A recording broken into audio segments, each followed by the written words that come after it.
Hey, what's going on, guys? It's Gothalion, and as you may or may not know, I did get some hands-on time at PAX with Borderlands, the pre-sequel, and my character walking out of there that is my absolute favorite, my handpicked, and no surprise to anybody who's watched my videos in the past year, is going to be Athena.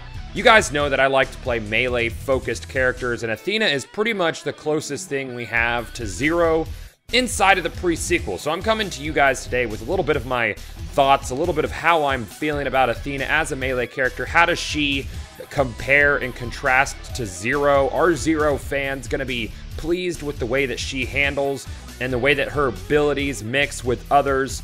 So let's just go ahead and get right into it. The first comparison I'm going to make is her Blood Rush ability to Zero's Execute.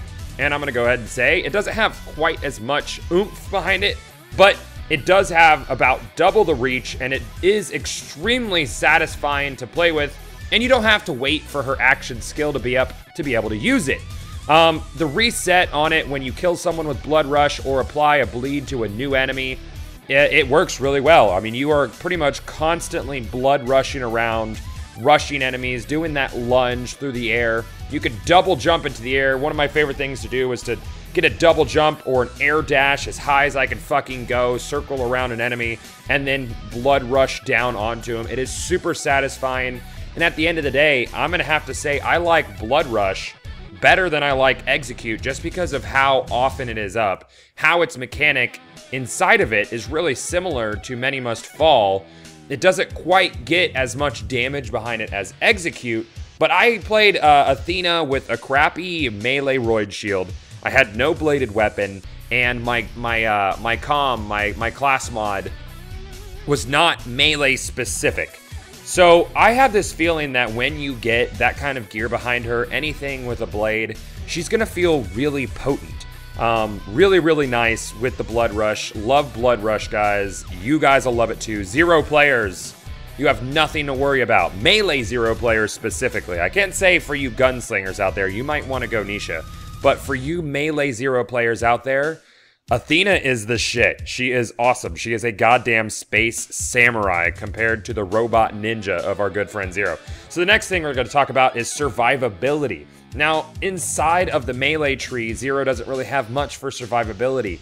He can, of course, go into deception and hide for a little bit, and he has resurgence, which is pretty nice. But it doesn't really give you that lasting effect. What you usually have to rely on is some sort of lifesteal, some sort of moxie weapon on your melee hits to give you some life back. Now, Athena gets that lifesteal, that self-regen. She gets that from applying multiple bleeds onto enemies, as long as you spec her correctly, and it heals her up very nicely. It feels like she can constantly be in the fray. She doesn't have to get out of combat in the same way that you do with Zero, where you go in, you strike, you get out of combat. That's how you play with Zero for the most part. Or you're up in their face, hitting them with a moxie weapon, and a lot of the time you are gimping yourself because you might be using a weaker melee weapon, or you might not be going directly into deception because you're worried about hurting yourself. You don't really worry about that with Athena. Athena is the samurai to Zero's ninja. That is the comparison I will be making in this entire video, and that's how I will think of her as long as I'm playing her. Athena is going to be my main character. Her playstyle fits me. I always loved Zero, but it always felt like I was getting out of combat, going into combat, getting out of combat, going into combat to do the burst damage with him. With Athena, when you're doing the burst, you are up close and personal. This is a character that's going to meld really well with, say, Jacob's shotguns with a blade on them. Do you remember that spec, Zero players? Remember how well that used to work in TVHM? And because of the way scaling works for both weapons and health, I feel like melee damage is going to remain relevant, and your DOT damage, that's your damage over time from the bleed, is going to remain relevant as well. Also, as a team player, Athena is fucking awesome. Her bleed, her rend, increases gun damage done on enemies. So if you have a rend on something and they're frozen, you're looking at increased gun damage. You're looking at an increased critical damage from them being frozen by the cryo. So having an Athena in your group is absolutely awesome. You're putting that bleed on enemies. You're doing your blood rush around. You're jumping up in the fucking air, hitting guys out of the sky with their jetpacks, looking down at the ground and coming down on someone down there with either a butt stomp followed by a blood rush or a blood rush followed by a fucking shotgun to the face. Guys, it feels good to play Athena.